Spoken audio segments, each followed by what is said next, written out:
Why don't you go to bed? I'll help you. No one will see you, I promise.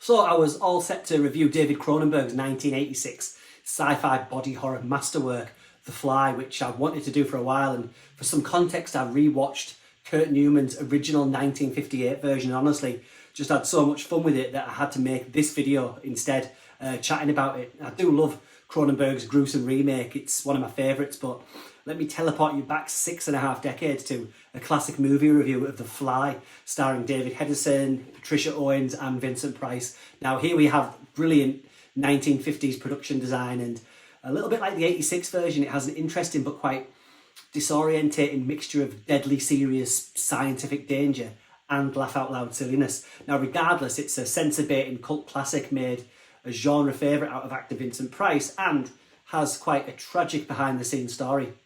Let's take a look.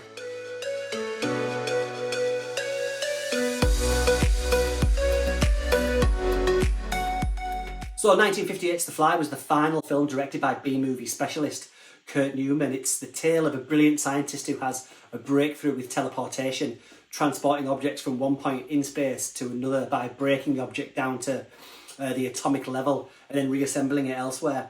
Now after a few test runs and when he's ironed out a couple of glitches, he attempts to teleport himself, and as you'd guess from the title, a fly enters the device with him and things take a turn for the worse.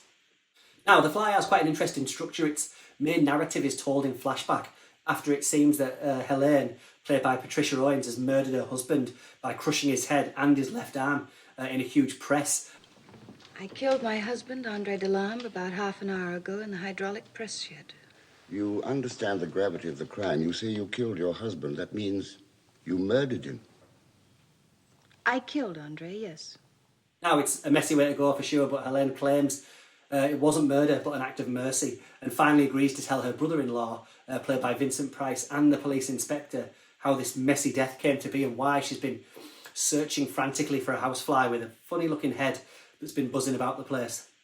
Now I won't spoil the finale of this movie, suffice to say that it's one of the most bizarre and bonkers few minutes in movie history, but leading up to that we have some of the great 50s narrative around the fear of playing God with technology that should be beyond man's reach. I always loved that, the idea of humans interfering in nature or playing God and then it all goes wrong.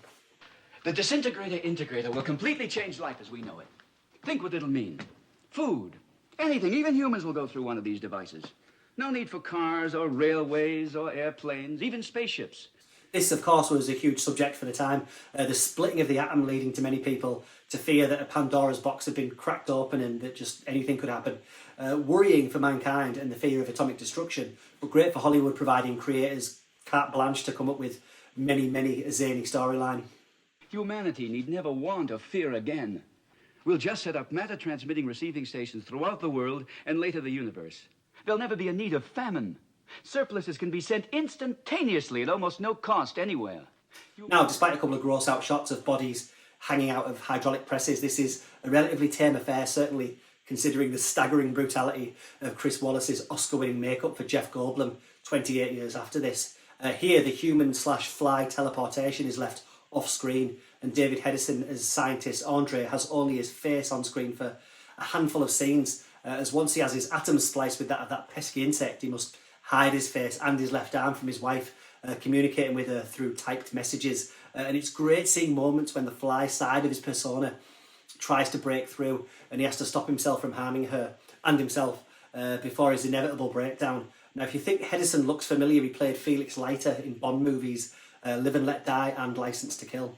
What I also find interesting in this version of the story is that the real mental breakdown doesn't come from the guy whose molecules are now mixed with an insect, but from his poor wife, Patricia Owens. She does all the heavy lifting here, being asked to go from doting wife to paranoid and put upon. She's kept in the dark over her husband's transformation and ultimately sent close to madness as she frantically searches for the fly that caused all the troubles, so an attempt can be made to reverse the accident. Here you go, ma'am. He'll be all right. No, Francois, don't let them take me. Please don't let them take me. I don't want to go. Don't let them lock me up. Francois, please. There is, of course, a great reveal in the film when the blanket used to hide this new visage is pulled away. It isn't as chuckle-worthy as a guy wearing a fly head could have been. And I still love that iconic prismatic fly's eye view of Patricia Owens screaming in horror at the sight of her new husband.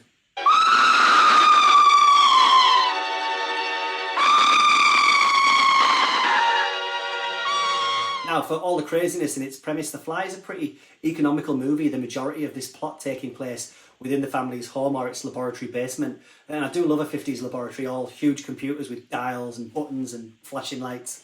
Now, The Fly was based on the 1957 short story by French-British author Georges Langelan. I'm not sure if I'm pronouncing that right.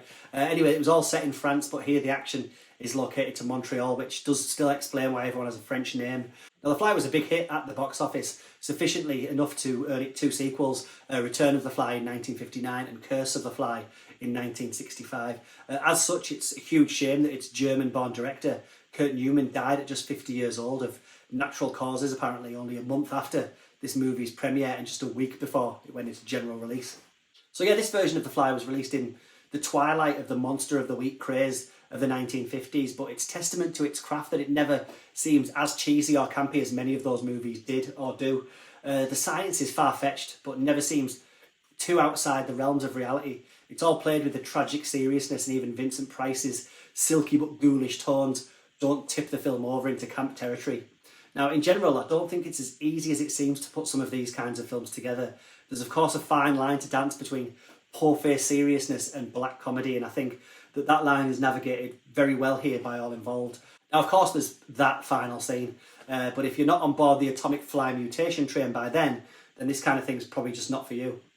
See what you think. Go check it out. You saw it, didn't you? Yes, I saw it. I thought she was...